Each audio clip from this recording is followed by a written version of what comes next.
வணக்கம். சற்று முன் கிடைக்கப்பெற்ற மிக முக்கியமான செய்தி ஒன்று வெளியாகியுள்ளது. அண்ணா பல்கலைக்கழக மாணவி விவகாரத்தில் யார் அந்த சார் என்ற பல நாள் கேள்விற்கு இறுதியாக தற்பொழுது பெரிய முதலையின் மகன்கள் தற்பொழுது சிக்கியிருப்பதாக தகவல்கள் வெளியாகி இருக்கிறது.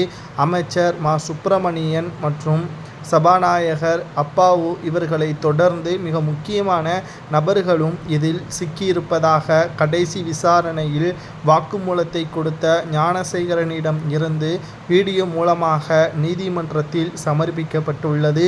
மேலும் இந்த விசாரணையின் முடிவில் வாக்குமூலத்தின் அடிப்படையில் பெயர்களை குறிப்பிட்டவர்களிடம் விசாரணை நடத்த வேண்டும் என்றும் அதற்கான அனுமதியை நீதிமன்றம் கொடுக்க வேண்டும் என்றும் 3 சிறப்பு IPS அதிகாரிகள் புலனாய்வு விசாரணையில் முடிவிற்கு கொண்டு வந்துள்ளார்கள். இப்பொழுது அவர்கள் யார், அவர்களது பெயர்கள் யார் என்பதை தான் இந்த வீடியோவில் முழுமையாக பார்த்து அவர்களுக்கு என்ன தண்டனை கொடுக்கலாம் என்பதை பொதுமக்களாகிய நீங்களே கமெண்ட் வாயிலாக கூறுங்கள். மா. சுப்பிரமணியன் மற்றும் சபாநாயகர் அப்பாவு இவர்களை தொடர்ந்து குறிப்பாக 2 பல்கலைக்கழக பேராசிரியர்களும் துணை முதல்வர் உதயநிதி ஸ்டாலின் அவர்களது மகன் இன்பநிதியும் இவர்களது பெயர்கள் இடம்பெற்று இருக்கிறது.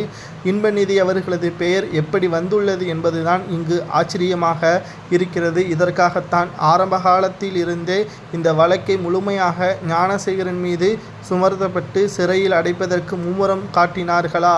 பெரிய முதலையை சிக்க வைத்து விடக்கூடாது என்பதற்காகத்தான் பலிக்கடாக ஞானசேகரனை சிக்க வைத்தார்களா? ஒருவேளை ஞானசேகரன் தொலைபேசியில் பேசும் பொழுது அந்த சார் உதயநிதியின் மகன் இன்பநிதிக்காகத்தான் என்பதும் தற்பொழுது உண்மைத்தன்மையுடன் வெளியிடப்பட்டு விட்டால் திமுகவின் ஆட்சி கலைப்பதை தவிர வேறு வழி இல்லையா என்பதை நீங்களே கமெண்ட் வாயிலாக கூறுங்கள். பல நாள் திருடன் ஒரு நாள் அகப்படுவான் என்பதற்கேற்ப யார் அந்த சார் என்ற உண்மையும் தற்பொழுது கூண்டோடு கைதாகக்கூடிய வகையில் விசாரணையை முடிவிற்கு கொண்டு வந்து விட்டார்கள்.